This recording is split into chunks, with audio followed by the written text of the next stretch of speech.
kita sebagai seorang muslim mukmin umatnya Nabi Muhammad SAW diberikan Allah pusaka, gaman, senjata yang sangat ampuh yang namanya apa? Doa. Luar biasa loh Pak. Doa itu satu amalan yang bisa merubah takdir Pak.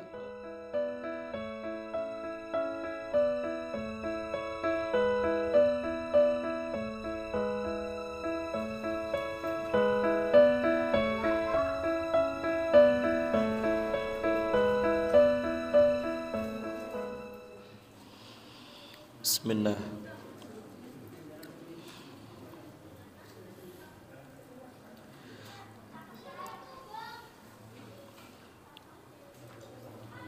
Bismillah. Assalamualaikum warahmatullahi wabarakatuh.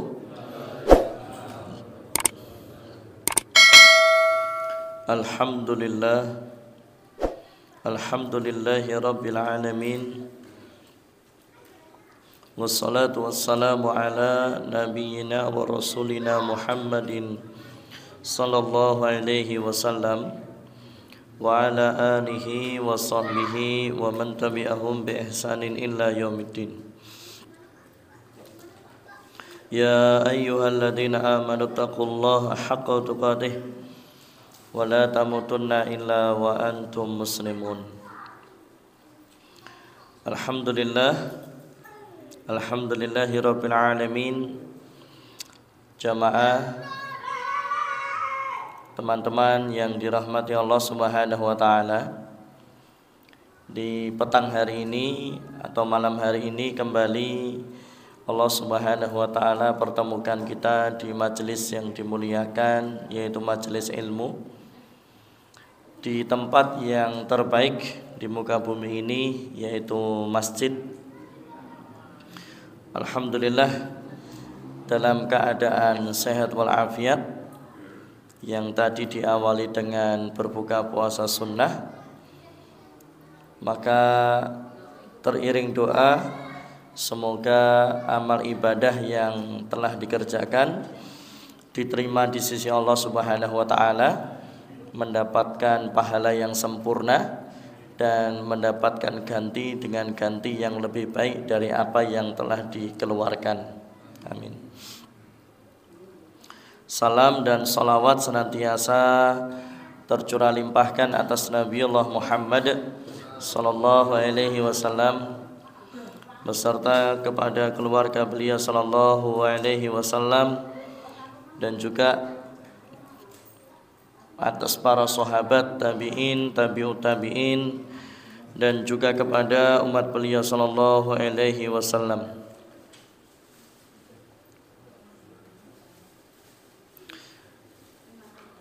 Dan bertakwalah kepada Allah dengan sebenar-benarnya takwa, dan jangan sekali-kali mati kecuali dalam keadaan Islam. Jamaah yang dirahmati Allah Subhanahu wa taala, bahwa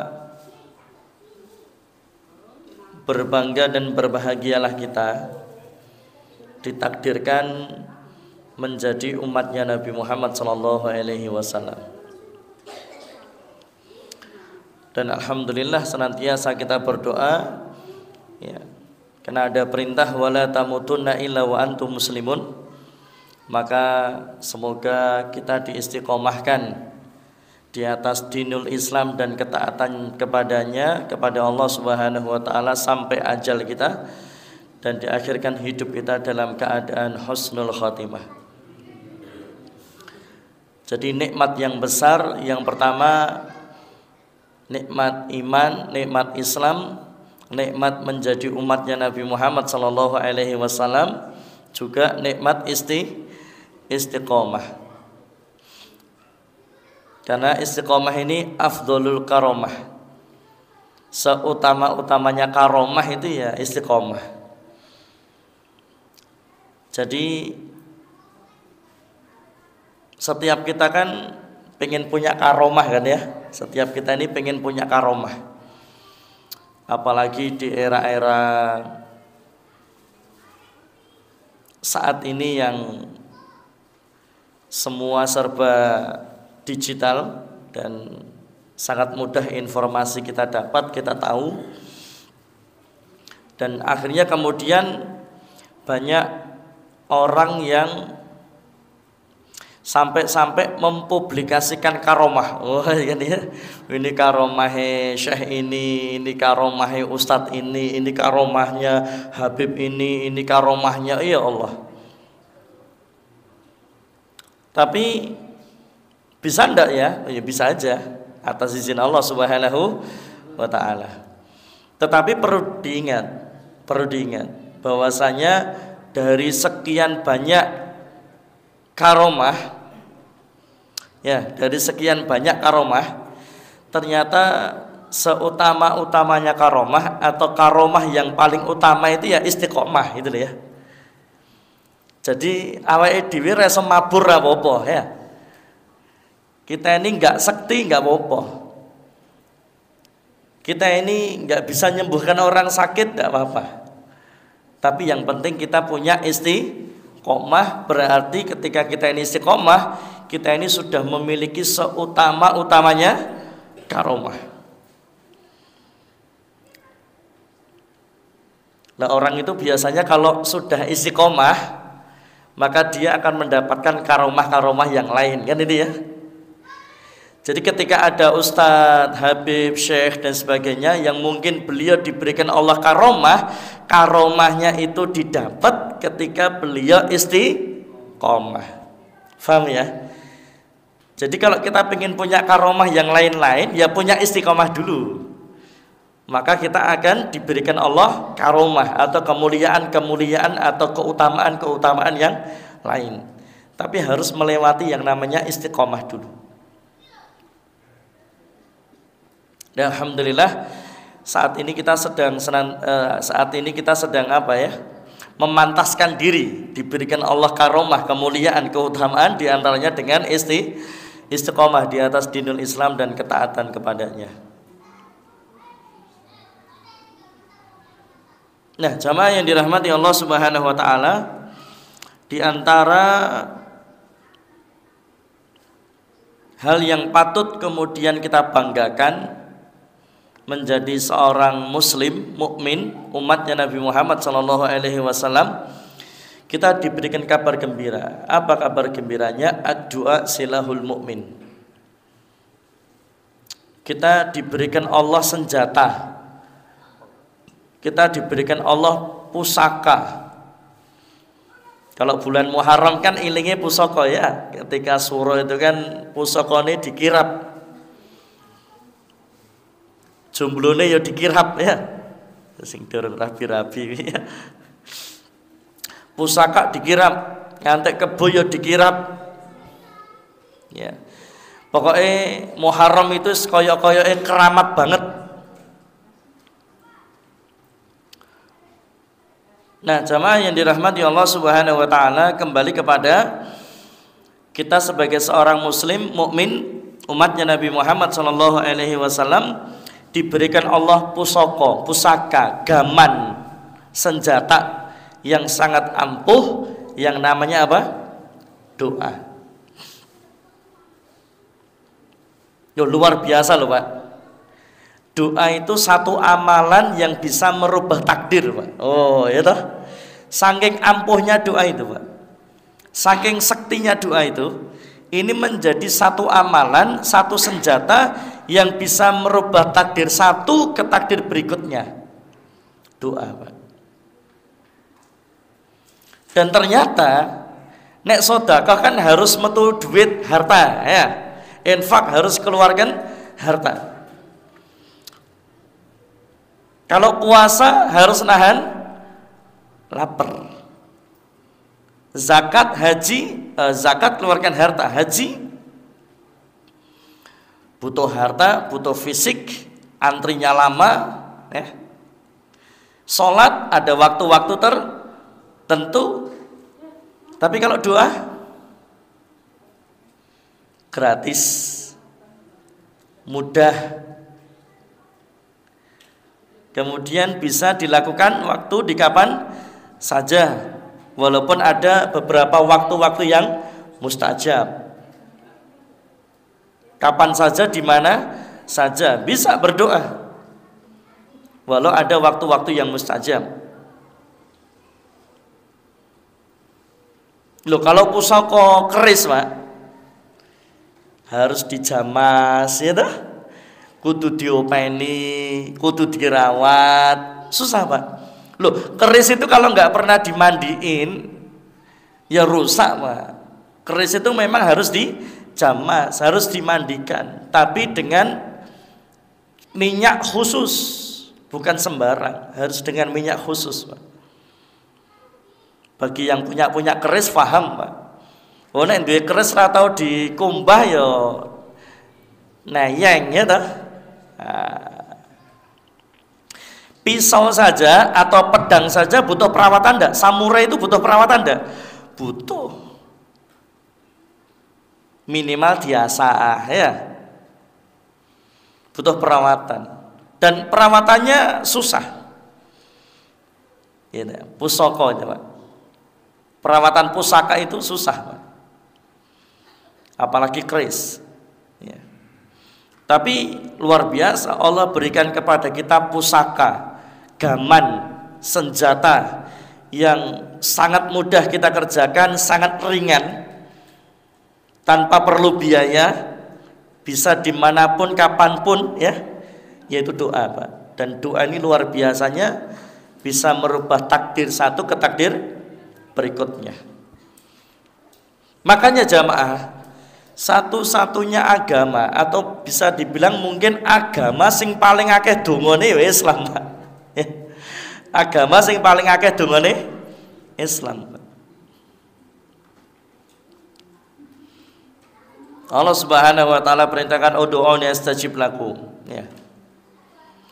Coba. Dan doa ini bisa dibilang apa? Komunikasi langsungnya kita kepada Allah. Curhatnya kitanya kepada Allah Subhanahu wa taala, sambatannya kita kepada Allah Subhanahu wa taala. Jadi komunikasinya kita dengan Allah itu kan bisa dengan doa, bisa dengan sholat, bisa dengan membaca Al-Quran. Ini komunikasinya kita dengan Allah Subhanahu wa taala. Jadi kalau ada orang yang nggak pernah doa, terus nggak pernah baca Quran gitu, Pak, terus nggak pernah sholat, itu berarti memang naudzubillah min dzalik. Allah nggak mau ketemu dia dan Allah juga nggak mau ngomong sama dia. Dan Allah nggak mau tahu urusannya. Paham ya? Kalau ada orang yang nggak pernah doa, berarti Allah nggak mau tahu kesulitan masalah urusannya. Orang nggak mau sholat, Allah nggak mau ketemu sama dia. Orang nggak pernah baca Quran, ibarat Allah nggak mau bicara sama dia. Wah, itu kan bahaya deh, bahaya, Pak. Kok enek hamba, kok ada hamba sing jotak Tuhane, kan ya bahaya nih, Pak.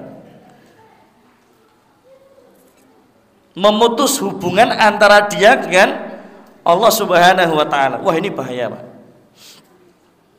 Cuman repotnya manusia, kalau sehari terputus sinyalnya, kira-kira gimana Bapak-bapak, Ibu-ibu, teman-teman sing nggawa HP, nek sedino sinyalnya terputus, kira-kira gimana rasanya?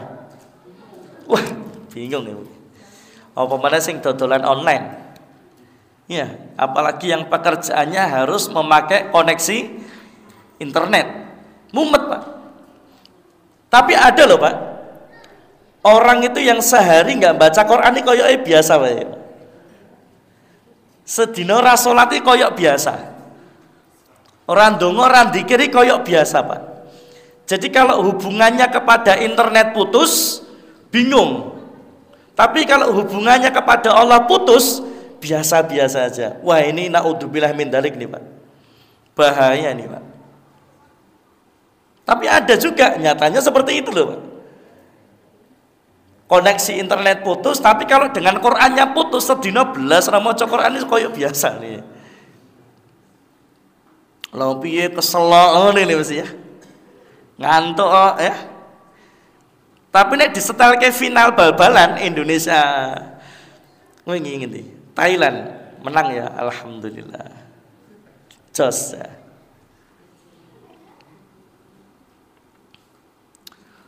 Nek ditonton ke sinetron, nek maca WA betah.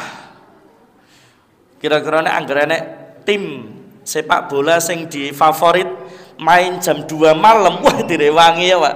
Alarm 5 Europe kabeh kok ya. Jam 2, Pak. Segitu effortnya lah ya, segitu effortnya dia. Sampai kemudian supaya jam 2 bisa bangun ngelihat tim sepak bolanya main. Tapi kalau diiming-imingi, Allah turun ke langit dunia loh. Siapa yang doa dikabulkan, siapa yang minta diberi, siapa yang tobat diampuni. Ya. Yo pasang alarm, nih alarmnya muni. Dipateni neh ya bablas turu meneh. Maksimal bangun, ya toh? Maksimal bangun. Kemana? Ya ning jeding tok, bar ki turu meneh. Ning jeding tok ya. Jadi alarmnya dienggo ning jeding gitu lho ya. A'udzubillahi min dzalik. Nah, jamaah yang dirahmati Allah Subhanahu wa taala, kembali kepada alhamdulillah Islam ini mungkin menjadi salah satu agama atau bahkan mungkin satu-satunya agama sing arep ngopo wae kok kudu ndonga. Ya. Arep ngopo wae kudu ndonga. Kenapa jamaah? Satu, supaya berkah iya. Yang kedua, doa itu sebagai penjagaan perlindungan dari Allah dari keburukan atau kejahatan, gangguan jin dan syaitan. Sebab kula panjenengan ki duweni musuh sing bahaya tenan. Inna syaitana lakum aduwwun fattakhiduhu aduwan. Kula panjenengan duweni musuh sing nyatak bahayanya, itu sing jenenge setan. Tur masalahnya setan ki gak ketok. Nah, cetok ketok nyedak jotos ya toh.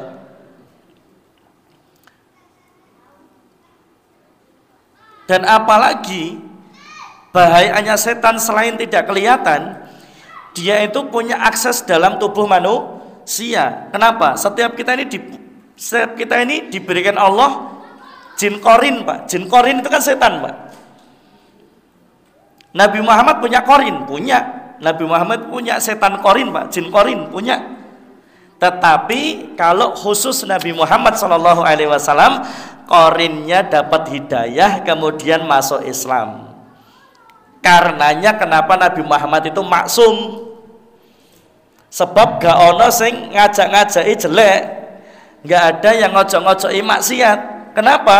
Karena setan korinnya Nabi Muhammad sudah dapat hidayah dan masuk Islam.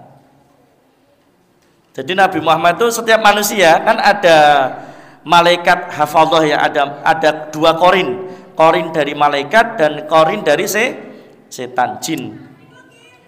Kalau dari malaikat mendorong manusia untuk takwa, tapi kalau korin dari kalangan jin setan itu mendorong manusia berbuat fujur. Maka nanti ayatnya di Asy-Syams, fujuraha wa taqwaha. Ada yang dorong fujur, ada yang dorong takwa. Lah ketika fujur dan takwa ini berlomba-lomba untuk menguasai manusia, tapi kita diberikan Allah akal. Untuk apa? Untuk bisa memenangkan yang, atau untuk bisa memilih, mau milih fujur atau memilih takwa. Tapi bagi orang yang beriman, maka tentunya akalnya dituntun Allah, dimudahkan Allah, ditolong Allah untuk mengambil dorongan yang takwa. Tapi kalau jiwanya memang sudah buruk, maka otomatis dia akan mengambil dorongan yang fujur tadi, yang buruk, yang dosa. Jadi sebetulnya tugasnya setan itu ya mau hanya membisiki, Pak, mendorong rasa mangkat ngaji, rasa sholat, rasa maca Quran gitu, Pak. Gitu aja sebetulnya. Nanti malaikat mangkato ngaji, mangkato sholat, baca Al-Quran gitu, Pak. Yang menentukan memilih fujur atau takwa siapa? Akal kita ini, akal kita sendiri, Pak. Makanya besok ketika orang masuk neraka, ketika semua sudah masuk neraka, kan iblis diberikan mimbar ya, ini ya, dari api, podium dari api. Iblis di situ kemudian berkhutbah. Kenapa iblis berkhutbah? Karena manusia sing do mlebu neraka, mereka nyalah-nyalakan setan, nyalah-nyalakan iblis. Wih, goro-gorone setan, goro-gorone iblis, aku mlebu neraka. Akhirnya iblis melakukan pembelaan diri. Loh kok goro-goro aku piye? Satu, memang tugasnya kami untuk menyesatkan, la'aqa'udan lahum siratakal mustaqim. Tugasnya iblis itu memang ngalang-ngalangi, nyesatin, Pak. Tapi hanya dengan yuwaswisu fi sudurinnas, hanya dengan was-was. Ngalangi, nyesatne, tapi hanya dengan cara was-was dalam hati, dalam dada manusia. Ojo sholat, ojo maca Quran, rasa makan ngaji, mendemo, ngesloto. Ya. Hanya itu saja, bisikan, hanya bisikan. Sedangkan yang menentukan apakah itu diambil atau dieksekusi atau tidak, ya akal kita, Pak. Maka ini tergantung pada nafas jiwa kita, jiwa yang baik atau jiwa yang buruk. Nah, kembali kepada tadi jamaah yang dirahmati Allah Subhanahu wa taala, agama yang banyak doanya Islam, di antaranya adalah untuk menjaga, melindungi manusia dari keburukan syaitan. Bahayanya setan itu apa lagi? Punya akses di peredaran darah manusia. Inna syaitana yajri min bani Adam majrad dam. Bahayanya setan lagi apa? Karena permusuhan yang didasarkan atas dendam. Ketika pamornya kalah dengan Adam, ketika pamornya digeser oleh Nabi Adam alaihissalam. Karena yang menguasai bumi kan pertama kali bukan manusia. Sebelum manusia diciptakan, yang mengelola bumi ini adalah siapa? Jin, iblis, Pak, yang menjadi pemimpin. Makanya wa ma khalaqtul jinna wal insa illa liya'budun. Tidaklah Allah ciptakan jin dan manusia hanya untuk beribadah. Sing diciptakan jin dulu, Pak. Yang disebut jin dulu. Makanya ketika Allah memberikan mandat Nabi Adam menjadi khalifah di muka bumi ini, kan malaikat interupsi ya. Ya Allah, Engkau jadikan manusia sebagai pemimpin di muka bumi yang akan melakukan kerusakan dan pertumpahan darah. Ya karena memang jin ya gitu, Pak. Mereka melakukan kerusakan dan pertumpahan darah. Bukankah manusia juga akan seperti itu? Cuman kan Allah ya'lamun wa antum la ta'lamun. Allah yang paling tahu apa hikmahnya kan gitu ya. Karena Allah itu sang khalik, pencipta, yang sangat mengetahui atas apa yang diciptakannya. Jadi iblis wis umure luwih tua, kemudian pamornya digeser sama orang yang baru datang, orang yang baru diciptakan. Bukan hanya itu. Bukan hanya itu, Pak.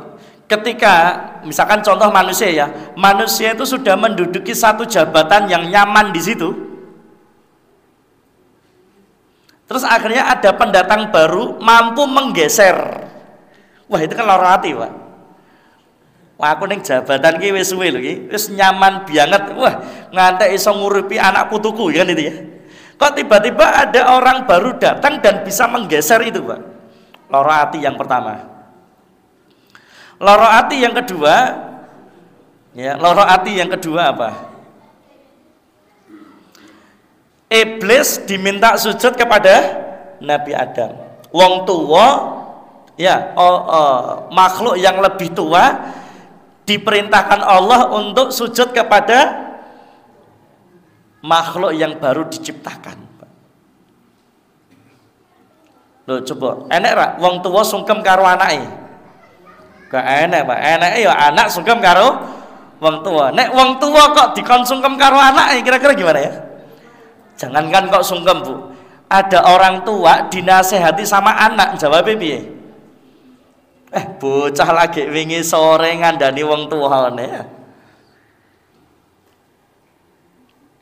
Manusiawinya akan ada penolakan, Pak. Ketika orang tua merasa digurui anak, atau ketika orang tua diminta untuk merendah kepada anaknya. Lah ini jin, Pak, iblis yang sudah lama diciptakan, wis loro ati karena pamornya tergeser, malah diminta sujud kepada Nabi Adam yang baru diciptakan. Akhirnya iblis berdalih, mau aku sujud, api lebih mulia daripada tanah. Bahkan sebelum itu ya, ketika Nabi Adam itu dibentuk, Pak. Ketika Nabi Adam dibentuk, belum ada ruh, Pak. Ketika Nabi Adam dibentuk, itu kan jasadnya Nabi Adam ditendang sama iblis, Pak. Begitu ditendang sama iblis, muni, Pak. Bunyi, Pak. Berarti tandanya apa kalau bunyi? Ada rongganya, ada rongga. Tahu rongga enggak? Celah, bolongan ini, Pak. Ya.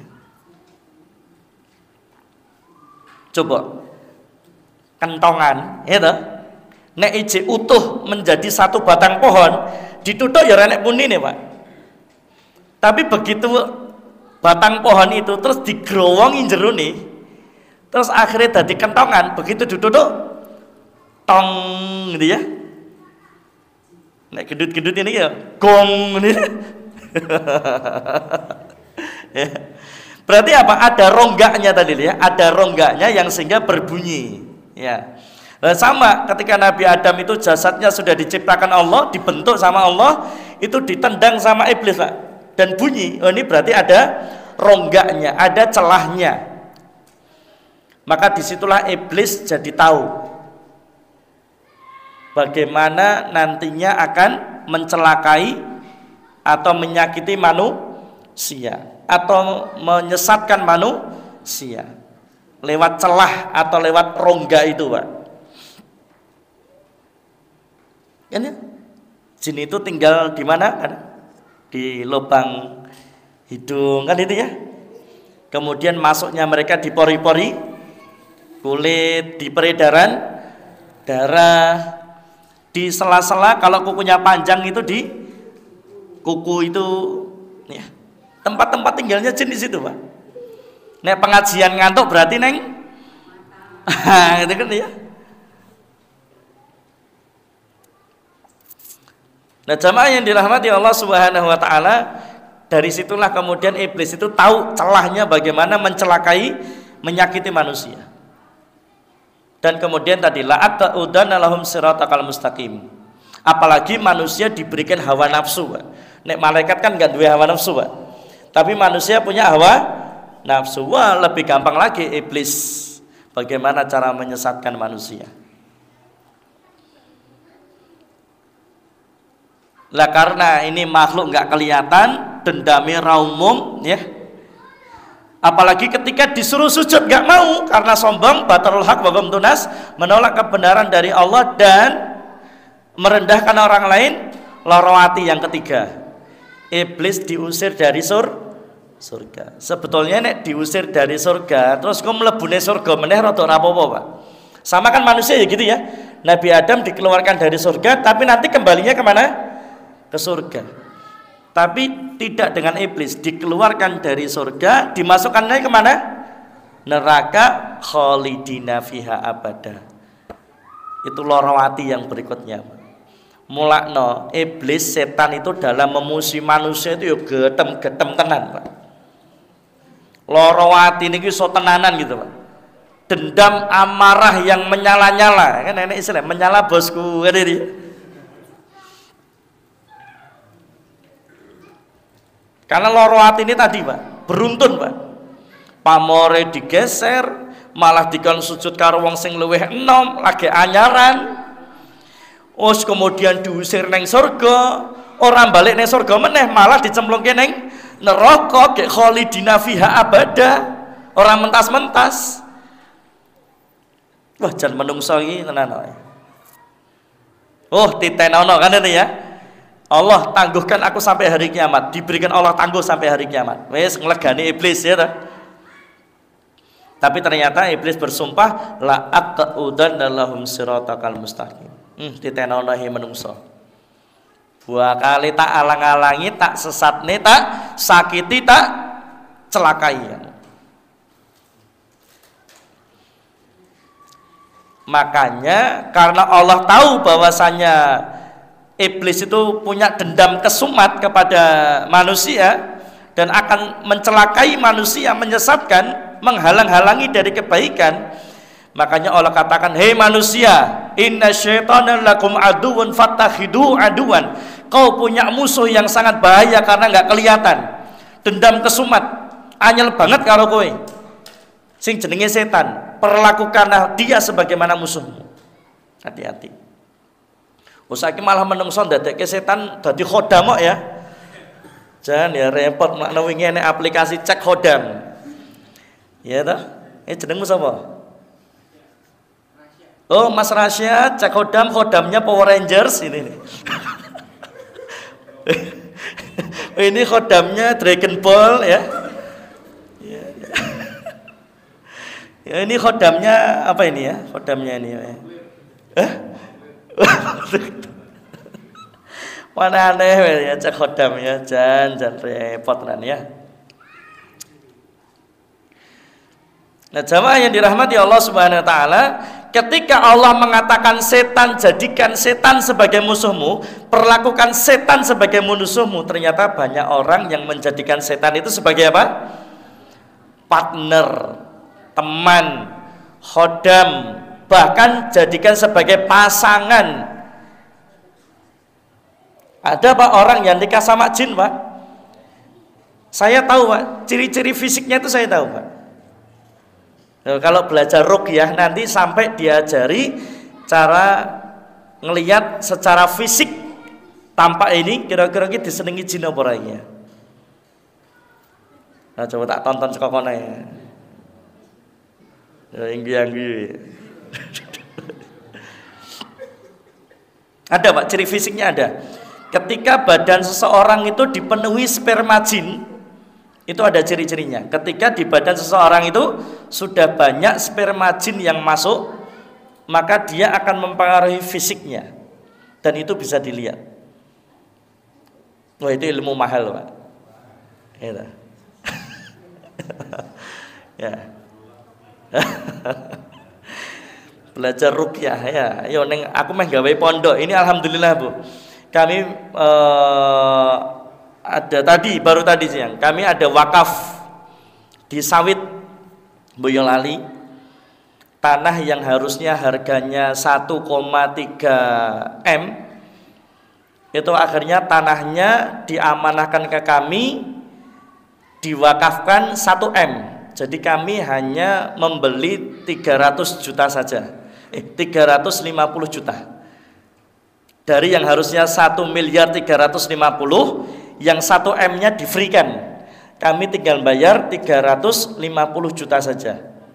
Itu di jalan raya, jalan utama di Sawit. Itu nanti kami akan bangun masjid, pondok pesantren di sana, termasuk kami mau bikin pesantren lansia. Kemudian untuk anak-anak muda juga ada pesantrennya untuk pembentukan kader peruqyah. Ya, pembentukan kader peruqyah. Jadi tahfidzul Quran bukan hanya tahfidzul Quran, tapi juga mengkader peruqyah. Jadi imam, jadi ustadz, jadi peruqyah. Nah, ini doakan, berarti kami harus bayar 350 juta, kemudian itu belum bangunnya, nanti dibangun. Karena yang bangun kan gampang ya, proses. Jadi ada pondok pesantren untuk anak muda, ada lansia, kemudian ada masjid, terus ada klinik atau rumah sehat Islami. Jadi bukan hanya, jadi nanti pengobatan holistik, kemudian termasuk terapi ruqyah syar'iyah dan tibun nabawi di situ. Jadi kayak rumah sakit Islam. Karena ada Pak di Jogja, ada rumah sakit Al-Hidayah. Satu-satunya rumah sakit Islam yang ada ICU ruqyahnya.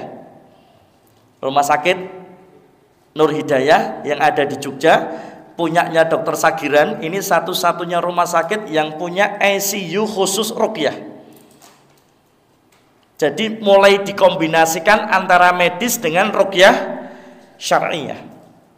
Nah, rencana kami pengen punya seperti itu. Insya Allah di Boyolali ini. Ya, alhamdulillah. Tadi siang saya ditelepon, udah Pak Ustadz, wes tinggal bayar sekian saja. Saya freekan untuk 1 miliarnya. Kan lumayan Pak. 1 miliar lumayan ya. Aku ya orang tahu weruh di 1 miliar itu piye ya. Ngerti biasa kan? Lo ngerti? Demek ya orang tahu. Bodoh. Ya. Ya, doakan semoga Allah lunaskan 350 jutanya ini ya. Amin Allahumma amin. Semoga Allah mudahkan. Itu di jalan raya, pinggir jalan raya. Luar biasa, strategi sekali. Nah, jamaah yang dirahmati Allah Subhanahu wa taala, ya, kembali kepada tadi ya. Gangguan jin itu ada 7 Pak. Nah, ini ya. Simpel ini ya. Gangguan jin itu ada 7.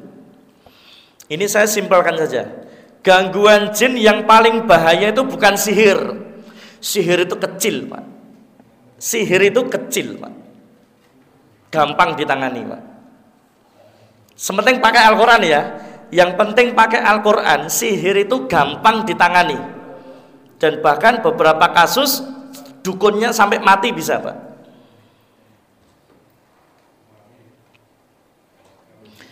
Tapi ternyata gangguan jin yang paling bahaya itu apa? Ain.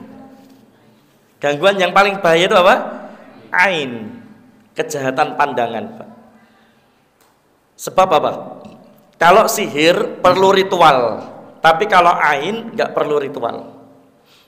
Kalau sihir prosesnya lama, tapi kalau ain nggak pakai lama.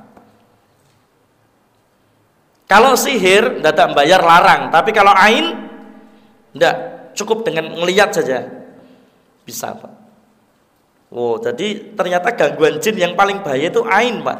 Dan kalau sihir itu kan orang lain ya, dari A ke B. Ya, tapi kalau ain itu bisa dari diri kita sendiri Pak. Makanya ain itu oleh para ulama dibagi 4. Yang pertama adalah ain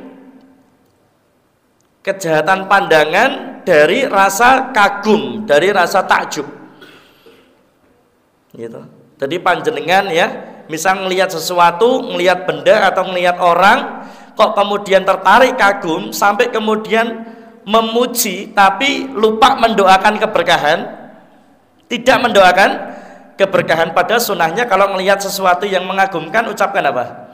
Masya Allah, tabarakallah. Indalalai pastilik bayi.